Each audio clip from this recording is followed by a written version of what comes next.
Sarita Chauhan. The dynamic Vice President of Human Resources, Sarita has spent her career building cultures where people feel connected, respected, and inspired. True strategic partner to the C-suite, bold, warm, and inclusive in every step she takes. Her mission is to ensure every team member feels seen, heard, valued, and empowered to rise. But behind all the boardroom brilliance is a story most people never see, a story of survival, red flags, courage, and a comeback that shaped the woman she is today. He smashed my phone saying, "I don't want anything from your past." I actually sat there in the parking lot and cried. Then everything started to fall in place. You are a highly educated woman and you have a family support. So take us back to the journey where it all began. So there were, when you meet somebody, you are so in awe of them and you want to show the best side of yourself. But little did I know that I was in for a big surprise.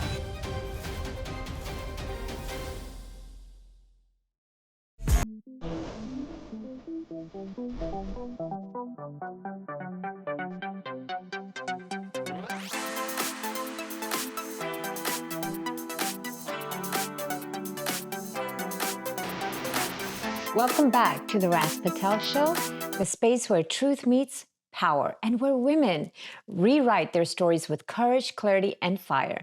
Today's guest is someone who embodies all of that and more. A culture builder, a strategist, a bold, warm leader who lifts women as she climbs.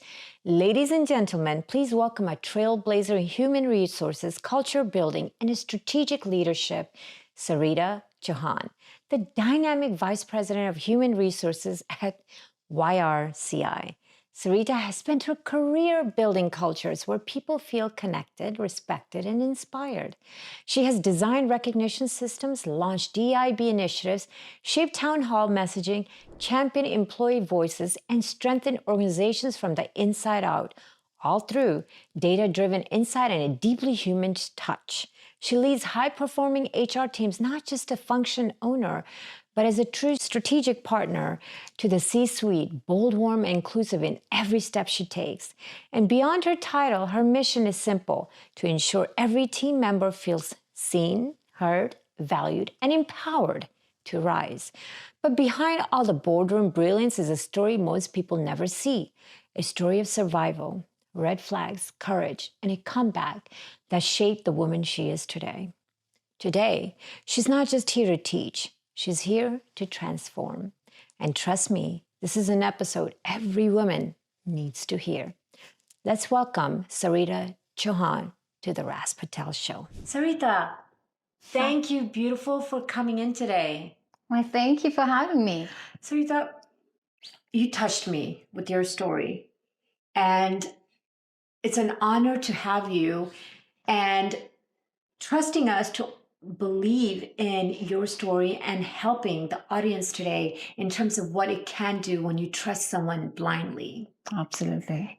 Given your background, you are a highly educated woman and you have a family support. So take us back to the journey where it all began from Shadi.com. Yes, yes, the famous Shadi.com. So it all started in 2008.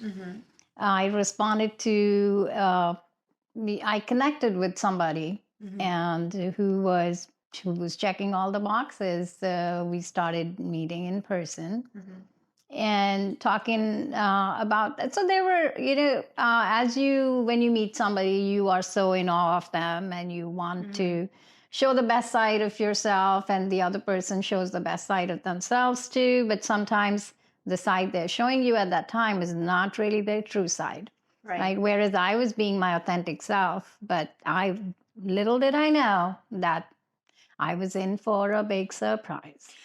So take us to when you met this individual. What attracted him? Because there has to be a reason why you trusted him. That trust was built somehow, right? So what was it? So the trust that he built so quickly, it was, showering you with, "Oh my gosh, you're the woman of my dreams." And we went out for a couple of dates. And within those first couple of dates, he was like, "Oh, I want to spend the rest of my life together." And I didn't stop to think that, oh my gosh, why would somebody, if I've only met them for a few times now, talking about spending the rest of marriage. yeah, all of a sudden. But you are in so awe of that person because people are charmers, right? So we all meet those people that are so charming and you instantly feel connection. So he was that kind of individual, or at least he presented himself to be that kind of individual. Understood. So let's now move to where you have met and you're attracted, and he's proposed to you.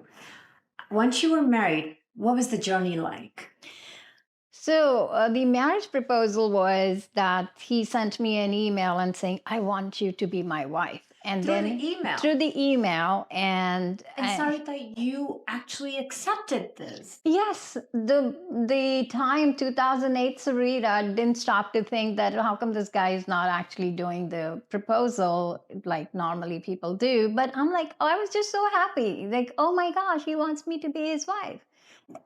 Hold up that. Were you on the phone? Were you having conversations prior to this? Were you dating, going out for coffee dates, lunch dates, dinner dates? We did a few. Like I said, it happened really quickly. Within the first couple of days before I could really, people can only keep up pretenses for a short period of time. Right. And within that time, they try to reel you in. And that's what was happening, although I wasn't aware of it at that time. So the marriage proposal came really quickly. And of course, I told my parents, they've said, well, don't do it. You don't know him that well. But I'm like, no, he wants to marry me. And yes, I want to marry him. So the marriage happened really, but it was really quietly. It wasn't really a wedding. It was more, we went to the courthouse and signed the papers. And you're okay with that? I was okay with that because, if that's what he wanted, and I was trying to do everything he wanted. So yes, that's how we got married. And Your sisters, brothers, they're okay with, or did they give you feedback that they wanted to actually attend your wedding? Something, like the big dhoom-dham style weddings that happens in Indian culture. No, because he said he wanted it really quiet. I couldn't believe how nervous he was when we were at the courthouse. He was pacing up and down, and I'm like, we're just getting a marriage certificate. What is there to be so stressed up about? But of course, it comes out later why he was so stressed up. But he said, I don't want anybody else at our wedding. It's just me and you. There was nobody from his side. There was nobody from my side. It was just the two of us because he said that's how he wanted it. So I wasn't waiting. My siblings live all outside of USA. They live in Dubai. They live in Germany. So nobody had the time to come because he rushed it so much. So we just got married. So once you were married, Sarita, when did the red flags started happening? Or should we say, obviously the first few months, or was it even first few months where, you were in this honeymoon stage of being romanticized, the flowers, the showering with love? Did that exist first of all? No, it didn't. There were no flowers. There was showering with love with words, yes, but there wasn't anything else. So I would come to what happened because I found out things later on. So when we got married, I was living in Reston. I was in my townhome. And his recommendation was, oh, you should move into my townhouse with me and we'll rent your townhouse. I'm like, fine, that makes sense. Made sense. Yeah. So we did that. But he said, bring few pieces that I really like in your house with you. So here I am. I brought some of my antiques, my antique paintings, some of the things that I had at my house he wanted in our space together. So I got some of those things. And I also used to have a phone. And what do you mean you used to have a phone? I had my own phone. And he smashed it saying, I don't want anything from your past. Now, we're talking about red flags. I think the first red flags everybody should know is why is the man rushing you so much? Why is it there hush hush? Why he doesn't want to tell anyone? Why you have not met any of his friends? Those were all red flags glaring at me, and I was so in love that I just wanted to ignore all of that. Not that I didn't think that why is it so much rush, but the rush was because he couldn't keep up that pretense for a long time. Because I'm a smart woman, I would have figured it out, but he didn't give me time, and I was again ignoring all the ignoring the red flags that I thought to myself. But I'm like, no, no, no, it couldn't be. And he smashed the phone from your past, but your pieces and furnitures are from your past. Exactly. Right. So those went with me. And we rented my townhome. And one of the things he told me, oh, don't worry about finances at all. I'm going to take care of everything. And I'm like, oh my gosh, he's going to take care of everything, right? That's every woman's dream. Okay, my husband's taking care of all the finances. I don't need to worry about anything. Right. In that thought, he said, we need to do a joint bank account. I'm going to add you to my bank account. I'm like, oh, yeah, makes sense. So he adds me to his bank account. I close my bank account. And now I'm in my mind, I'm a joint bank account holder. But later on, it comes out to be something else. So now I'm in his house, and my paycheck is going into the bank account that he has. My jewelry is in the locker that he has at his bank, and so that's what is going on. Then I don't have my phone because he smashed it. So he said, I'm going to get you a phone. I'm like, oh, good. So now I have a phone. Then he says, oh, I'm going to get you American Express a card so that you have it for the household expenses. And I'm like, oh, yeah, sure. So I have an American Express with a huge credit limit. And as the days pass, and of course, I don't get the mailbox key because he lived in a townhome as well in Herndon, and he would check the mail, and he would only bring the mail into the house, the ones that he thought I could see. And you never, for how long did you not check the mail? For 2 months. For 2 months, you never took the key. I never took the key. Because... What were you doing? Just working? I was working, and I was doing the housework. I used to have a cleaning service at my... I always had a cleaning service because, you live in townhomes. There are too many stairs to clean. And he was also in a townhouse.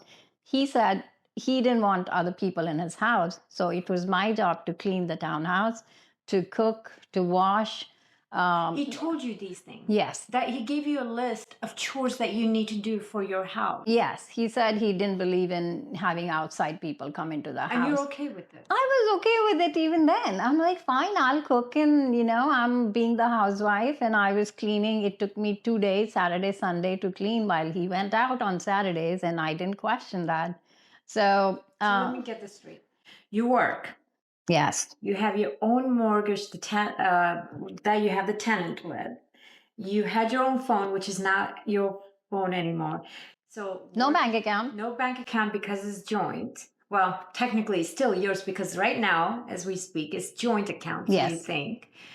Then you have, so you have the money coming in because you're working. Yes. You have your own place, which is rented out. You have... But now, even though as a working lady and financially savvy, educated, you are working like a maid, a cleaning lady. I look like a maid too. Being a maid and cleaning lady, but that's your role is not just that as a house. And you're not even a housewife. Yeah, you because I was working full time. Yeah. So I'm a little baffled, as you can understand. Yeah. So I don't understand, what was he doing in all this? How was he contributing? He was a consultant. And I didn't question how come I never see him work on anything. Even as a consultant, you got to do something. I never saw a paycheck coming in, which I just assumed that he was getting a direct deposit in his bank account, which I, of course, didn't check because, he was in charge of finances. So, which you allowed him to. I allowed him to because, and one of the things, and this is again one of the red flags, and I keep telling, when somebody tells you, I am going to time you leaving your office, coming to the townhouse, because told you this. Yes, because he loves me so much. He cannot spend another minute more than necessary without me. And that's such a line was there a tracker on the phone? I was just wondering. It was 2008, right? It was 2008. The smartphones hadn't come out yet. Okay. We were still using the flip phones and Blackberries. And so he would time me because I had to call him when I left work. And he would time me how it would take me 18 minutes to come back home, regular traffic. And if it was 25 minutes, then he would ask me, what happened? What did you get some gas or what did you do? I'm like, there was traffic. So, but I thought that was love. That somebody loves me so much they can't be apart from me for more than necessary. Or obsession. Yeah. And I was flattered. But little did I know he was actually tracking to make sure that I was coming home. I wasn't going anywhere. And I used to wonder why my phone doesn't ring so much, because as soon as I got home, he would turn the ringer off. When would he turn it off? Sometimes if I went to the bathroom or if I was away, he would just turn, because my phone never rang. When did you realize that you were not getting calls in? Oh, much, much later when things started to unravel. That's when I started to think. You never saw a missed call? I'm just trying to understand during the 2008 period how the phone used to work. No, I didn't see the missed calls because I have a feeling that they were getting deleted or something was happening, because I didn't. And so one day I get a call from my tenant. And so this was the start of the revelation. Yes, please. So I got a call from my tenant, and they said there's a FedEx for you at my townhouse. Okay. And I'm like, and that was the day I did not call him, and I went directly to get the FedEx. And I opened it in the car because I didn't want to bring it home. And it was a letter from my mortgage company saying that they were about to foreclose on my townhouse because the mortgage wasn't being paid. And they have tried contacting me. Of course, they were contacting me, and he was just not giving me the mail because he was collecting the rent but not paying the mortgage on the house. So that's when I first started. Then it all came together that, okay, if he's not doing this, what else is going on? So that was an eye-opener. I actually sat there in the parking lot and cried that now I realized what I had done, that It hit you. And it hit me, and it hit me good, because then everything started to fall in place. Why was he rushing me? Why would he say your parents are always talking against me? So he stopped me from talking to my parents. So for 2 months, I didn't even talk to my parents, my siblings. And that's another red flag. When a man tries to cut you off from your friends and your family, that's another red flag. So, of course. Right. So when you sat there in the car and you're having this revelation that you are pretty much in a marriage that is not real, right? Right. What feelings did you go through? Anger, betrayal, sadness? What were your feelings like at that moment? Because you must, other than shock, of course, what did you feel? I think betrayal was the first feeling, that I trusted somebody so much to the extent where I gave him everything I owned, right? He had my jewelry, he had my bank balance, he had everything. And I suddenly felt that I'm going back to his house. So betrayal was first, and then it was just anger at myself. How can I be so naive? Why did I not listen to everybody else when my parents told me, don't do this? My siblings said, don't do this. My friends said, don't do this. And I didn't. I just went ahead and thought I was doing the right thing, but I wasn't. So I went home, and I didn't still question him because I was still thinking what all is going on. And then I saw a text message. He was taking a shower, and I saw a text message on his phone and I don't know if I'm allowed to say that, but it just said, if you're using lube, take a shower before you come into the hot tub. Okay. And I'm like, where is he going where he has to use the lube? And what activity is he involved in? Yeah. So then I questioned him on it, and he said, oh, that's from my past. But the moment I started questioning him, that, hey, what is this message and where are you going on Saturdays? You don't take me with you. I'm here doing the housework and you're out on Saturdays. And so that's when he started to say, that's when he started to feel that I was catching on to him. Then suddenly. And how many months has it been? This was the 2 months had passed since we were living together. Okay. And then he decides he has a business trip. And I'm thinking, you don't even work. What business trip? But he goes away for 2 weeks.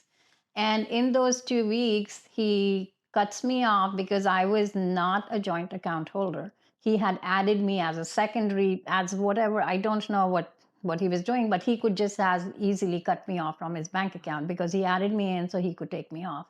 So I was already taken off his bank account. And this was the day I had just gotten paid that Friday. And this Monday, I found out that he had taken me off his bank account. And then I found out, of course, I found out about the mortgage not being paid. Then I found out that the American Express card that he gave me for household expenses, which I was putting everything on, was in my name. It was a secondary card from him. Now I owed 11,000 or 14,000, I don't remember the amount exactly, to American Express because it was in my name. And he had opened another, because it was a very, it was a huge limit. So he had a supplementary card on my name that he had. And I forgot to tell you, he also made me, because he was a consultant and because he doesn't get a paycheck and I was the one getting a paycheck, he wanted to get a BMW, but he couldn't because, oh, I'm a consultant. I don't get a regular paycheck, so it has to be in your name. So I had a BMW in my name. And all this in 2 weeks. All this in, I was just finding things out. So where was he really in 2 weeks? He was probably still in town. He was just trying to make sure that I'm not doing any more. So then I went to work, of course, and I came back and he had changed the locks on me. So now I am homeless because my tenants have a 1-year lease. I have no clothes except for the clothes that I was wearing because all my clothes are in his closet. I had no bank account because he'd cut me off. I had nothing. I was homeless. And so when you were homeless, let's retrace your steps.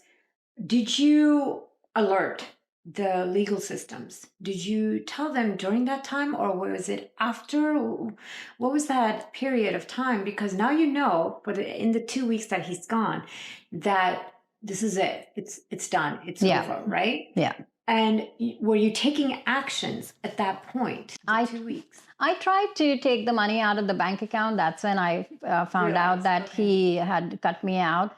There's nothing the law can do because we were married. We just had to go through. Go to the court? No, we didn't. I mean, I didn't at the time. I was just trying to deal with it. All I wanted to do was get back in my house, get my money back, get my jewelry back, and get rid of all the debt I had on my head suddenly because of all that. So fortunately, my ex-husband came to my rescue, and for my townhouse, he loaned me the money to pay so that I didn't go into homeless. You have no money. You have a bad credit. And my credit was in ruins because, of course, the mortgage, and then also he wasn't making the BMW payments either. Yeah. And he wasn't making any other payment either. So my credit was so bad. And again, this is the lesson that I have learned, that don't trust anybody blindly financially. I couldn't even, so I finally had to rent an apartment. But when I went to sign the lease, they'd rejected me because my credit was, it had tanked. Right. So my ex-husband had to actually co-sign. Then I had no furniture because furniture was the good furniture was in his house. So I had to. And you couldn't take it out? I couldn't because he changed the locks on me, and he threatened me that if I tried to come on the property, he was going to call the police. And so even to rent the furniture, my ex had to co-sign for it. And then I had to eventually take him to court and start slowly. I mean, the courts couldn't do anything. We were married and they said it's marital asset. So I could barely but my jewelry, because my jewelry was prior to our wedding. So I got my jewelry back. I couldn't get any cash back or anything. So that was what happened. And, in early 2009, because I met him late 2008, in early 2009, suddenly I was no credit, no bank account, no house to go to.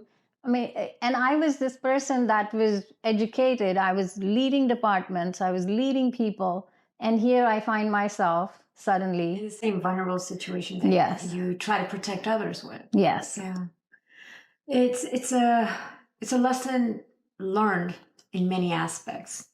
The financial aspect of it, the security, the confidence that you should have within yourself before you can trust anyone else, the red flags, the signals.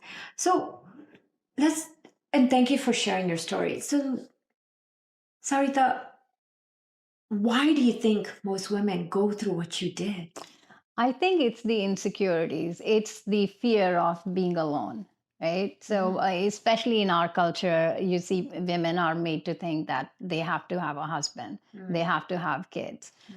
So that's a normal lifestyle. So I think my thought process at the time, and many women who, and sometimes I still meet people that want to do this, and they are on these dating sites where they're meeting strangers, and I keep telling them the horror stories that I've heard myself, and with this story that no, you're okay if you're alone. There's nothing wrong with being alone. My desperation was I didn't want to be alone because my ex had gotten married and now I had to get married too, right? Why would I not? Why would I be single? Right. So I was in that time, in that frame of mind. My siblings are all married. So it was just that. It was the social pressure of being with somebody. And the one part is that I wasn't the only girl he did this to. Before me, he had done it to 4 other girls. And he continued doing it even after me. So he's a fraudster. He's a fraudster. He does this, he marries these, and he marries. That's the important part here. Because it becomes legal. Because it becomes legal and it becomes marital asset. So the courts can't do anything much. So he makes sure he marries. Once he gets all their money, then he just divorces them. And there are some, because he started giving my phone number to his creditors, and also some of the previous girls' creditors were calling me and they would ask for this girl by name because she was the immediately one before me. And I would say, who are you calling about? And they would tell me that name. So he ruined her too. And so he's a serial guy who does this to women, and he has done it. On the vulnerable women. And he's done it again after me because his first wife, who was the original wife, who he was really married to in front of people, he has a son with her. She and I became friends because his son used to come over on the weekends. So she and I became kind of friends where, we were talking all the time. And then she told me about this girl before me and the girl before that and the girl before that. So I was the fourth one. So it's a pattern. It's a pattern. And the pattern is that he goes through Shadi.com because he knows the women are looking for marriage. To get married, yes. And he goes for the successful women, yes, the educated women, because then he can take their assets. Yes. Right? Yes, exactly. And his mother is all part of it because she encouraged that kind of behavior. Because one time when I went to get my stuff back, because I had to take a marshal with me to get my stuff back, I got a court order to get my stuff back. And his mother was there, and his mother was constantly, she was like, oh, my son you married my son for money. And I'm like, he took all my money. Where is the money you're talking about that I married your son for money? So I think they just live in their own little world. Between the two. Yes, yeah, exactly. Oh, wow. So it was just a very sad story. And I just tell women that don't be so desperate to be with somebody that you're not fully aligned, fully aware of. Right? And don't ignore the red flags. Don't ignore your gut feelings. And it was, when men tell you, put your name on your hand for me because that way you belong to me, don't listen to all that nonsense because I did it.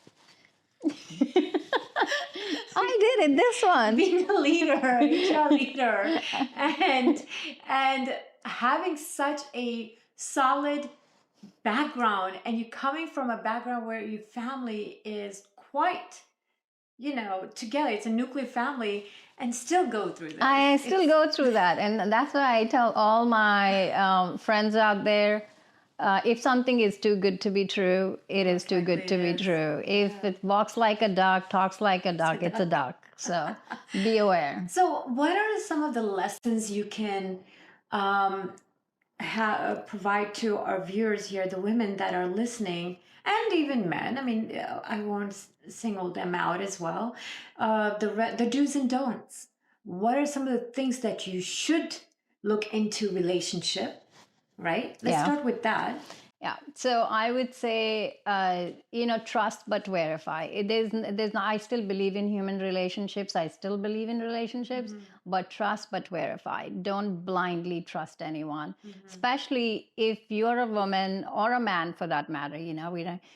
Your money is your money. Don't give it to somebody else. If somebody tells you, don't worry about finances, I'm going to take care of it, don't listen to that. And I've learned, you are the CEO of your life. You decide how you want to spend your money. You decide what you want to do with it. Don't give it to somebody else to handle. And it's okay Unless to have it's separate and it's totally accounts. fine to have separate bank accounts. Have one for your regular expenses and always have that one nest egg with you. So that was one lesson I learned. Another thing is, it's okay if you're alone. It's better to be alone than to be with somebody like that person that I was with, who's going to cheat you. He not only was cheating on me just by cheating, but he was also cheating on me in marriage. He was actually having all kinds of relationships outside of marriage. And I have to tell you that if you ever find yourself in that situation, get yourself tested like I did. Once I found out that he was having extra relationships, I actually got myself tested because it's very important. Smart. Yeah, thankfully I was all good. So I would just say trust, verify, and just if it's too good to be true, it probably is. So always look into the And background. always question. Always question. And the family. The fact that you didn't see his friends and family members. That's important. That is very important. Now ask why this guy doesn't have any friends. Because at least somebody would call him once in a while. Nobody ever called him. Nobody came to our house. Nobody invited us out when we got married. Showed up only afterwards. My mother showed up much later, and the friends that I invited, he made me feel so uncomfortable in the house that I was calling my own that I never invited them back. So he pushed your friends away. Yes, friends and family. Yes. So that's a huge red flag. That's a huge red flag when somebody doesn't want you to talk to your family. Let's talk about the don'ts. He abused you in many aspects, mentally and physically, right? Yes. So what are some of the red flags when you hear some of the words that you hear that this is not acceptable for anyone to speak to you in this kind of tone or voice or have this type of behavior? I think we sort of touched, but not really. Yeah. So it's one time when somebody tries to put you down, your looks down. He purposely bought me extra small lingerie, and I'm not an extra small person, right? Just to make me. And he said, "Look, you're so fat. You don't even fit in this." So that they would degrade you with words. And one time he threw a plate full of food at me because there's too much salt. It didn't hit me, and he didn't mean it. He wasn't throwing it at me. He was just throwing it. But those type of behaviors, nobody should be accepting it. No, whether it's from anyone, really. Yeah. So the fact that he isolated you, right? Yeah. And his tone, his attitude, and putting you down.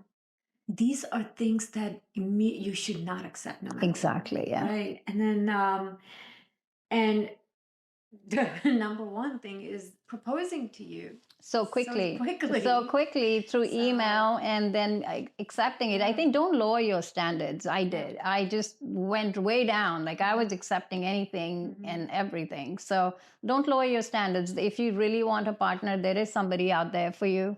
You don't have to lower your standards to be with somebody. Right. And you knew something was wrong. You had the intuition. You had the gut feeling. Yes. And it's it's always important to listen to your gut feelings. Absolutely. And I ignored every single gut feeling I had about this guy. I was just I was so afraid that, I'll be left alone. I'll be growing old alone. But I'd rather do that than be with somebody that's so deceitful. So, yeah. So again, what do you think of marriage when you're in it? We understood about relationship, the do's and don'ts. How about you let the viewers know what, after all this, what does a marriage look like and should look like from your angle? Yeah, I think marriages, I've seen a lot of successful marriages. My parents were married for almost 60 years. My older sister's married for a long time now. So marriages are, I think, an equal partnership. That's when it will probably succeed. And I think love is so important. Not that, buying me flowers every day, but the real love, real caring is really important. I still believe in the institution of marriage. It's just that my standard is way up here now for a partner that if I'm Rightfully single so. and if I'm single for the rest of my life, so be it. I'm happy with that. Exactly. And that's the thing. Yes. You're happy Yeah. with yourself. Yes. And with that, thank you, Sarita Chauhan, for letting the viewers know the number one thing is to be happy with yourself. Exactly. Thank you for having me. Yes. And there you go, Sarita. Thank you for your courage, your honesty, and for using your pain as a platform to protect other women. And to every woman watching, remember, you deserve love that feels like safety. You deserve a partner who celebrates your power. And you deserve to rise without apology. This is the Raz Patel Show. Until next time, stay bold, stay aware, and stay fearless. Thank you, Sarita, for coming on to the Raz Patel Show. We love you and for empowering all the women out there. Take care. Bye-bye.